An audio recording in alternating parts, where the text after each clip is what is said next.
Hey everybody, it's me.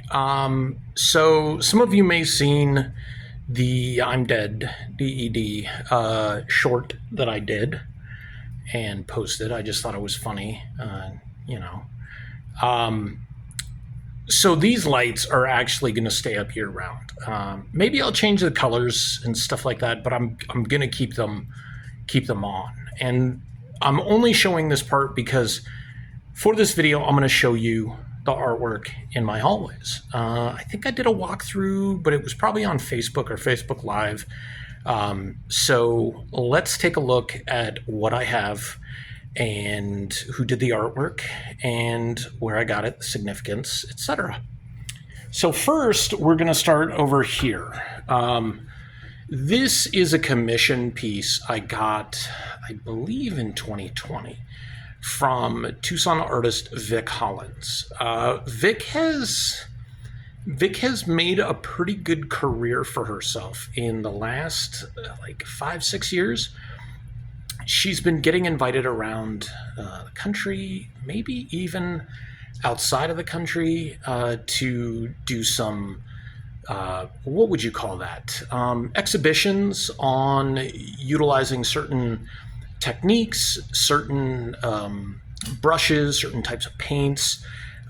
She's I think she's like a brand ambassador in a way to a couple of different companies, and I don't want to say what they are because I don't want to mess them up and give credit to a company that maybe didn't sponsor her, or maybe a company that's no longer sponsoring her or anything like that. Anyways, Vic did 2 covers for the Bubba Patrol. She did the variant Baby Cypress cover for issue 3, and then she did the Bubba's or Brothers Forever Grayson and Foley cover for issue 4. This is a piece that I commissioned from her, like I said, I believe in 2020. And she did this on, I think, birchboard. So you're going to see that there's a thin piece of wood that's been affixed to the exterior frame. And what I wanted was Supersonico cosplaying as Jubilee.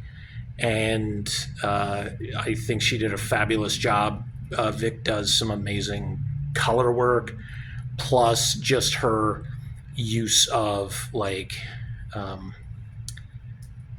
portraiture in her work, but I think her color work is fabulous. And with the lights kind of dimmed for me on this side, it looks way different on camera. It looks way better on camera, I should actually say, because it's pulling all the light in, but so bright and vibrant, and I was super thankful to get that. Then right here is my Pick 6 by Richard Zerga, part of a 2-generation team of comic book creators, along with Batty Zerga, or I guess they just go by Batty, not necessarily Batty Zerga. So Richard does some tremendous portraiture work with graphite, but this was during that big Pick 6 phase in the 2019, 2020, I think. And so I was able to get Richard to do my one of my favorite bands, the Misfits. So you've got Glenn Danzig, of course. You've got Michael Graves, who blasphemously, I know people will say, I appreciate his vocals even more than Danzig's. Personal politics aside, I don't know. There's just something about his voice that I really, really appreciate. You've got Jerry Only, who is credited as the inventor, the creator of the Devil's Lock. You've got Doyle Wolfgang von Frankenstein and Dr. Chud, who is one of a number of different drummers that the band has had over, over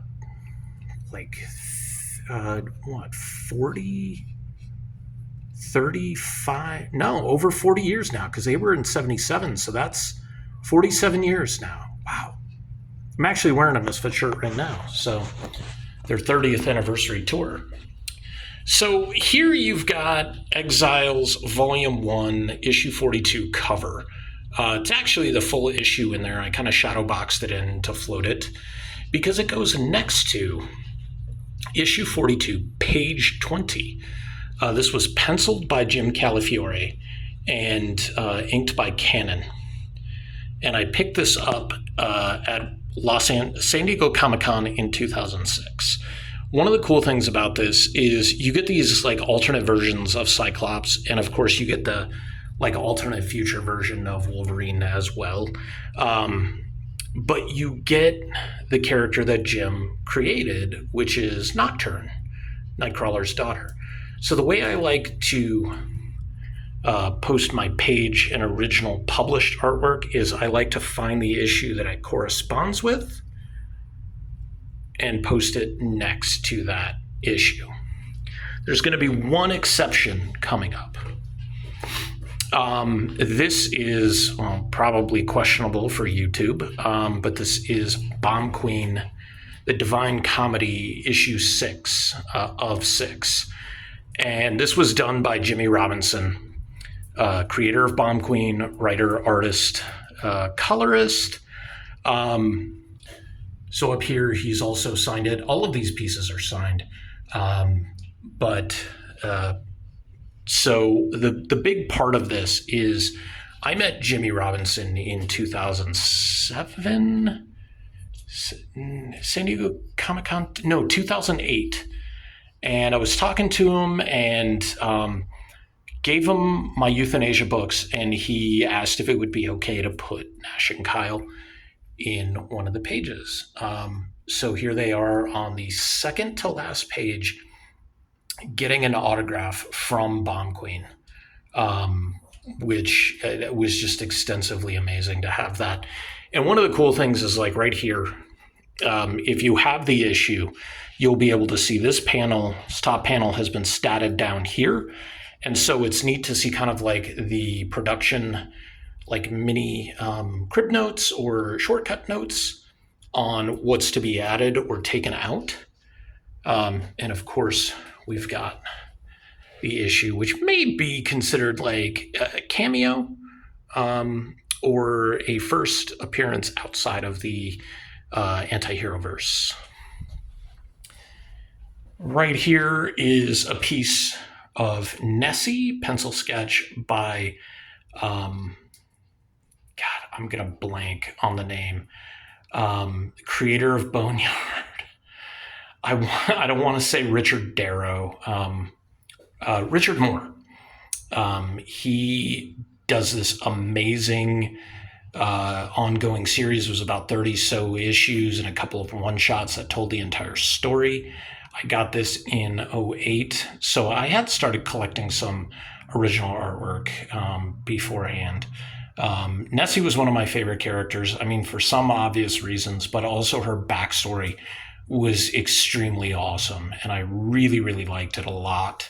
So if you haven't checked out Boneyard or anything by Richard Moore, some of it can get kind of racy or even risque.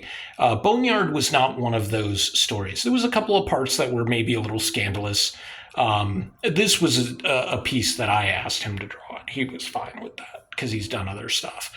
But yeah, a tremendous piece by him. I forget what I paid for it, but even back in 2008, it was a ridiculously low price. This next piece, I wish I could tell you the name of the artist. However, it is from Boom Studios, Scream Queen, issue number 3 of 5.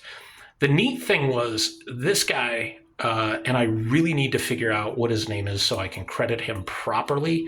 He was at Phoenix Comic-Con in 2009.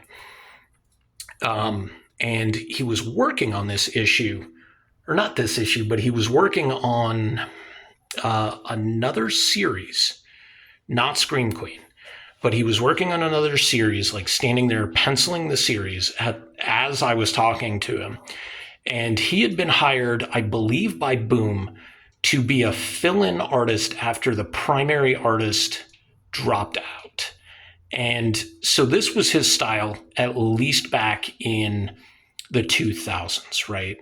And he ended up having to mimic the style of the other artist, which I believe he successfully did, to be able to sell the remaining issues of that miniseries.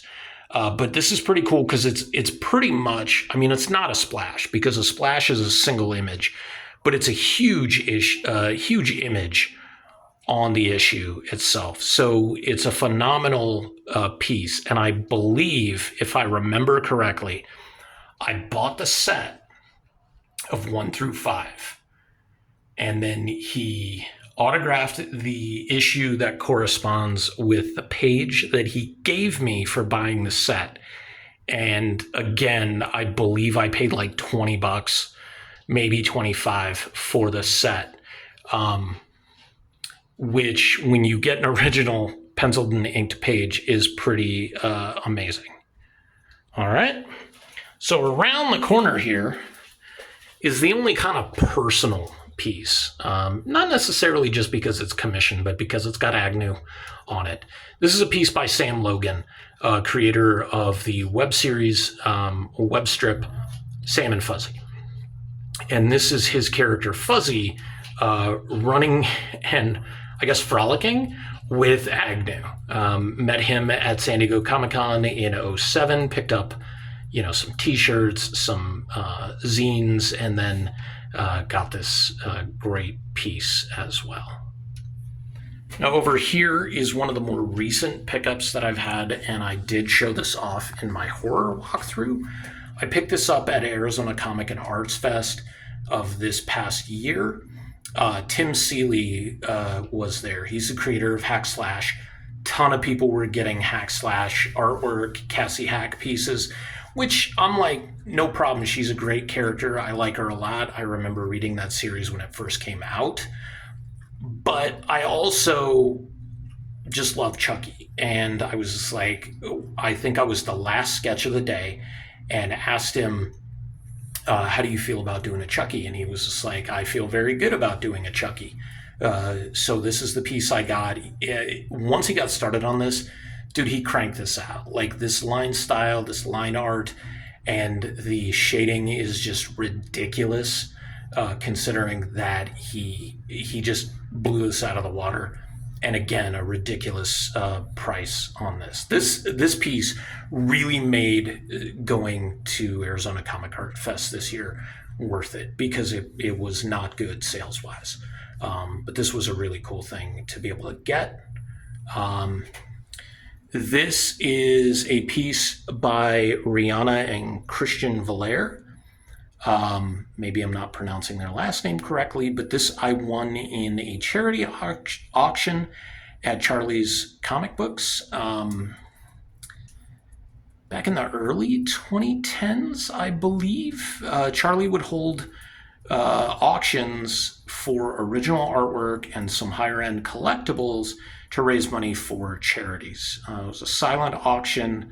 I walked away with this piece. The frame that it came in, I hadn't had it up like on display, and the glass ended up cracking. Fortunately, this is an 11 by 17 piece, so it was really easy to reframe. Looks amazing. It was line art, I believe, was done by Christian Valer, and then Rihanna did the colors. Now, the original pencils are on another piece, and then he kind of like light boxed, or what would be considered blue lining now, the inks, and then had the colors added to it. Some people are a fan of blue lines, some people are not. At the time, I was just like, well, I don't know how to feel about it, but it's still an original piece of artwork, and it's a great piece, because if you know me, you know I love Howard the Duck as well. All right. This is a hugely personal piece for me. This was not commissioned. I picked this up from my buddy Webb, sometimes known as Test. Him and his daughter were talking. They shared his love of comics, and she became an artist as well. I believe last year she graduated high school.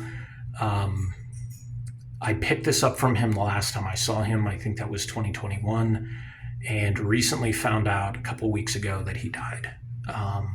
Don't know any details to how. I guess that's not really important. but I feel very honored to have a few of his original pieces, including a piece that he did as a pinup for Euthanasia. I believe it was issue 9. Just a good guy all around. I knew him for, God, like 25 plus years. And he did a couple of my tattoos, including my ex, my straight edge ex. This piece was a result of him talking to his daughter. I guess they were discussing serial killers, and his daughter asked, what would the Zodiac killer look like as a comic book character? And so he just grabbed a marker, some pens, and an 11 by 17 piece of Bristol, and just cranked this out. And it's pretty amazing. I love it. This is a cover image promotional piece as a proposal for a project called The Atomic Age. I got this from Ryan Cody last year, I think 2023, at Phoenix Fan Fusion. And again, it was this piece is almost 10 years old. It was for a project that was proposed to be published, but it wasn't picked up. So it's not technically a published piece, which in a way, like, some people really like published pieces. Other people don't. I think this is kind of neat because it's almost like a piece of pre-production art, or it's a page that might have been rejected or not rejected, but maybe it was just like, yeah, this isn't what we wanted to do on this particular page. So it's still technically part of the book, but it itself was not ever seen and mass produced and published. I dig the line style on this quite a bit. Solid, hefty blacks, the good line style, weight changing over and over again. I really dig, like, okay, so there's like the signature that he signs his artwork with too, right? And then him signing, which is kind of neat. I always kind of like that as well. And then you have, I think that's either typed or printed, stamped or something on there. So that was back almost exactly 10 years ago, which is kind of cool. All right, this next piece is a page from Flash New 52. I believe this is volume 4, page number 1. And this is tremendous line work by master penciler Brett Booth, and inked by one of the steadiest hands in the business in Norm Rapmond. I picked this up from Norm this year at Phoenix Fan Fusion, and he was just a gracious human being. I talked to him for at least a half an hour, if not longer. And we talked about art, and I wanted to buy one of his originals. And he looked at the pages because I wanted something that he inked over actual pencils and not blue lines. And so I left it up to him to tell me which was which. And I'm so glad that he inked over actual pencils for Brett Booth, because in the 90s, Brett Booth did some amazing stuff with Backlash for Image, and then during New 52, he also penciled some of the issues for Nightwing, who's my favorite character, of course, and then just the insane details of this page. The facial expressions, the lines, the fine lines, the tremendous inking. And you know that wasn't necessarily all filled in or shaded all that way. Those are decisions that your inker has to make in terms of like the scratch shading, and then the hatching, and then the filling in of the blacks. Like Rapmond may be one of the best inkers in the business, just bar none. And then this piece also done by my friend Webb, aka Test One. This is I believe she's a Hindi goddess, and her Kalima or Kali. And her whole thing is just butchering other people. He told me the story of this goddess, and something about the blood hitting the ground and creating more. And that's where all these arms come from, wearing them on her skirt. And then I'm guessing the skulls also represent all the people that she's killed.